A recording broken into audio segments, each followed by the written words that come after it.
The first movie of the trilogy really does a lot of heavy lifting to present the situation of each Slayer, of each Hashira who was dragged into the Infinity Castle. At the end of Season 4, all our heroes were left adrift as they fell into this fortress infested with demons.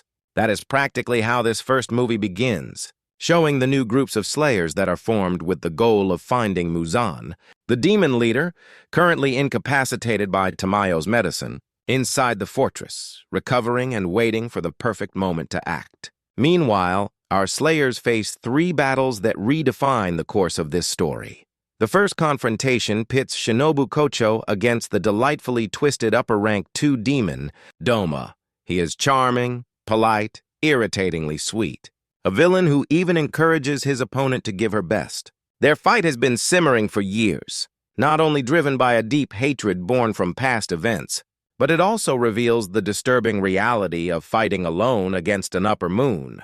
I really like this fight, because although brief, it shows the reality of the Slayers. Most have unfortunately experienced losses due to demons. Shinobu, of course, was no exception. Losing her parents and later her sister ended up shaping the hatred of the Hashira towards demons, and this eventually led her to seek vengeance against the upper rank too. Fighting. Doma alone makes no logical sense. It almost seems like a suicide mission. But what if I told you this was always part of the plan? Yes. Shinobu is one of the smartest Slayers of her generation, and by knowing Doma for a long time, she understood better than anyone the difference in power. Therefore, the Hashira prepared for the worst possible scenario. Long before her final battle, Shinobu knew she would die at the hands of Doma. So foreseeing this with the help of Tamayo, she inoculated herself for a year with a strong dose of wisteria poison. The total administered dose was 70 times stronger than the common doses during her final battle against Doma. After the failure of all her attacks, Shinobu finally sacrificed herself, allowing Doma to consume her, which he did joyfully. That is why before dying we see her signal to Kanao Tsuyuri. This is even noticed by the demon himself, but he shows no greater interest. However, he does not know that this mistake will cost him dearly later when he faces Kanao and Inosuke Hashibira. Yes, this guy looking for strong demons to fight arrives with Kanao to confront Doma, starting the next battle. Easy. It will certainly not be. Although only part of Doma's story is presented, it is enough to see why he is the most hated demon of all. Most of the demons in the story have a significant background, a story drenched in tragedy, but he was simply vile both as a human and as a demon. He changed very little with the transformation, and Doma simply acquired more powers, but he did not become more evil, for he was already evil from the beginning. So knowing the above, we can say that the first fight of this movie is a premeditated defeat. Yes, because the battle is not over yet. Next comes the confrontation of Zenitsu Agatsuma with his former companion, now turned into a demon, Kaigaku, who holds, by the way, the 6th place among the upper moons. Their shared story adds layers of bitterness and betrayal to their battle. Zenitsu, often considered the comic relief, finally has his moment of glory. This fight I would define it as a battle of pride. Yes, Kaigaku's pride did not allow him to see beyond his ego, and the pride that came from Zenitsu's evolution to honor his beloved grandfather. Although I feel their fight was the briefest of all, it stands out a lot because the difference in power is not as abysmal as the other two. In addition, they had trained under the same mentor and perfectly understood each other's techniques. Let's say they were the perfect rivals. Kaigaku mastered all the thunder-breathing forms except the first, something Zenitsu could do even in his sleep. However, Zenitsu had demonstrated in the past his capacity for innovation, as he himself invented several extensions of the thunderclap and flash techniques called sextuple, octuple, and Godspeed. Despite having been considered the weakest for a very long time, Zenitsu managed to defeat an upper moon on his own. And he was such a badass that he did it by creating a new thunder form, something only Giyu Tomioka had achieved before with water breathing. If Zenitsu manages to defeat him, Yushiro is right. The only reason he was able to defeat Kaigaku was because this demon did not possess the experience of the other upper moons and had been promoted recently. He did not have time to adapt to his new powers or to develop movements refined enough for a high-risk battle. This is basically the reason why Zenitsu manages to win his fight. From here on, our boy is incapacitated. It is not until the final battle with Muzan that our Slayer rejoins the fight. After the fights of Shinobu and Zenitsu, the movie moves on to its main event, to the truly good part. The fight of Tanjiro Kamado and Giyu Tomioka against Akaza. This, I repeat, is not only the best fight of the movie, but it is the one that gives us the most information about the demon himself as well as the Slayers, and the repercussions it has in the final battle. With Tanjiro still shaken by the death of Kyojuro Rengoku, fighting Akaza was almost as important as fighting Muzan himself. But despite how much Tanjiro had grown since then, Akaza was still too powerful for him. Giyu did better against Akaza, especially after unlocking his Demon Slayer mark, but even so, Akaza remained invincible. Again and again he managed to surpass them. This forced Tanjiro to search desperately for a weakness. He had to find a way to counter Akaza's blood demon art, which was like a compass. Tanjiro understood that Akaza fought by detecting the fighting spirit of his opponent.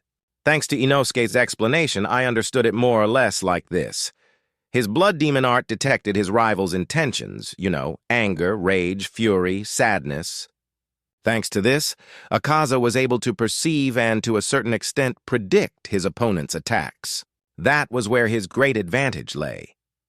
This led Tanjiro to develop an old ability that his father had taught him when he was a child. The transparent world. Yes. The transparent world is an ocular perception ability that allows Slayers to see living beings in a certain way as transparent. This grants them the ability to perceive things such as blood flow, breathing, muscle movements, and the joints within another person's body. This heightened perceptive state offers its users several crucial advantages.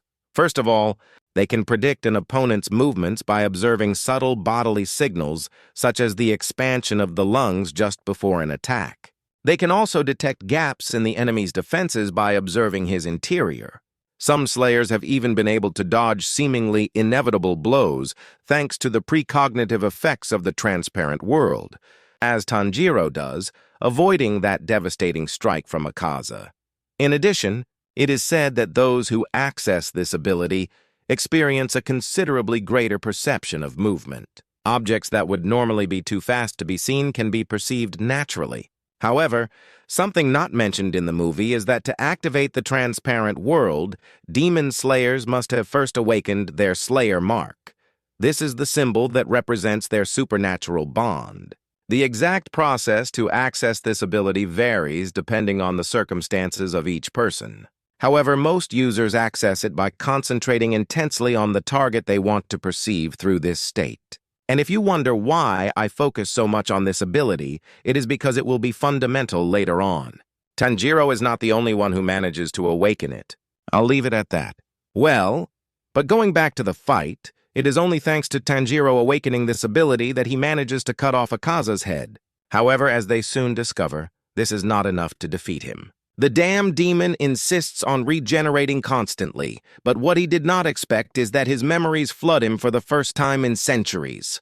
This is super important because, as we see at the end of the movie, it is right here at the climax that Akaza finally loses the fight. And this is because the true weight of the battle did not lie in the sword strikes. It was in his mind, yes. The memories he has been running from return all at once. Hakuji, the boy he used to be. His sick father, who could not bear the shame of stealing to pay for medicine. The dojo where he trained, and Koyuki, the girl who gave meaning to his life. These fragments hit him like heavy punches, and then he succumbs to the final blow, the moment in which his human pain collides with the monster he has become. We see the night when Koyuki and his father were poisoned. The rage that drove him to do what he did with his own hands and Muzan's offer that chained him forever. Many wonder why Akaza did what he did. Tanjiro and Giyu were about to finish him. Well, this is because for centuries he fought telling himself that strength was the only thing that mattered. But when the memory of Koyuki resurfaces, it is as if the ground collapsed beneath him. understanding that the weakness he hated so much was really his remaining humanity, which manifested as a deep regret for his past actions and fear of his own memories. This conflict leads him to voluntarily stop his regeneration and choose to die instead of continuing to fight or follow Muzan's orders. Because yes, in the end, he does not fall, because Tanjiro or Giyu overwhelm him. He falls because he finally listens to the voice he has ignored for so long. Instead of clinging to regeneration, he lets it crumble. He decides to stop and go in peace. And I honestly believe that this decision makes his death one of the most human in all of Demon Slayer. It is tragic, yes, but it is also poetic. Akaza's greatest fight was mainly against himself, and in the end, he remembered it. In that sense, this can be considered a great victory for the Slayers. Do not cry, do not cry, do not cry, do not cry, do not cry, do not cry. Although the fight with Akaza has come to its end, the overall conflict is still far from over. The Hashira and other key characters remain separated. Zenitsu is in a critical state. Kanao has joined the fight against Doma to avenge Shinobu's death. And Kokushibo, the strongest of the Upper Moons, represents the greatest obstacle before anyone can even face the demon leader. As for Muzan, he is not only slowly dissolving Tamayo's poison, but the fact that he has formed a flesh cocoon implies that he is evolving into an even more powerful form. The final fight with Muzan will probably be even bigger than fans can imagine, and it will be interesting to see how it unfolds. Thus, while the demon leader anxiously waits to assimilate Tamayo's poison, our slayers are also being led by the new master. Yes, many were surprised to see how Kagaya Ubuyashiki sacrificed himself along with his family to create the perfect opportunity to finish off Muzan. That brought us to where we are right now. However, it is interesting to see how his son Kiria has taken the place as the new leader of the Slayers. And not only that, he has been following all our heroes at all times, keeping them updated with any news through the crows. It must also be said that he is doing the enormous task of mapping the entire Infinity Castle, which, although it sounds crazy, is the only way in which he can guide our heroes to find Muzan. Of course, the death of an Upper Moon changes things. The surviving Demon Slayers will move on towards the next objectives. As is clearly seen at the end of the movie, Kokushibo is angry with Akaza for being so weak, so his fight will definitely be in the second movie. Just as Doma will have to face Kanao and, as I said at the beginning, Inosuke probably. And I don't know if I'm risking it by saying that even Nakimi's fight could be incorporated as well in the second movie. It is likely that the upcoming battles against Doma, Kokushibo, and Nakimi will be included in the second part of the Infinity Castle, which, let me tell you, it is not impossible to say, could even surpass this first movie. The return of Akaza presented intense battles, but what Infinity Castle Part 2 will bring us could be another level. The first part of the Infinity Castle only showed the fall of Akaza, the upper rank 3. However, the second part will show the fight of Kokushibo and Doma, the upper ranks 1 and 2. These battles will be even more difficult for the Hashira.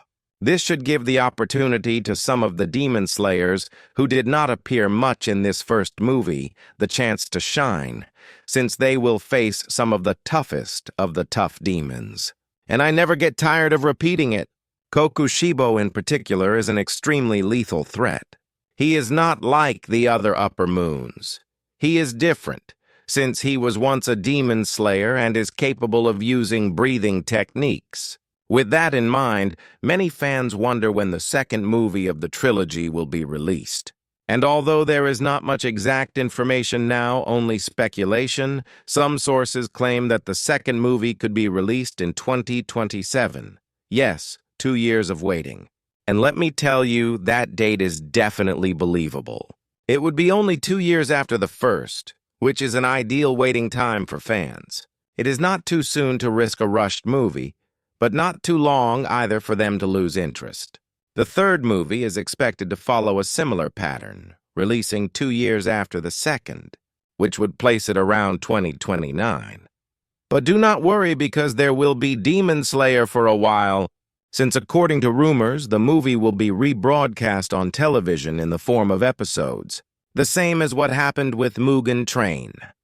But take this information with a grain of salt because nothing is confirmed, so only time will tell.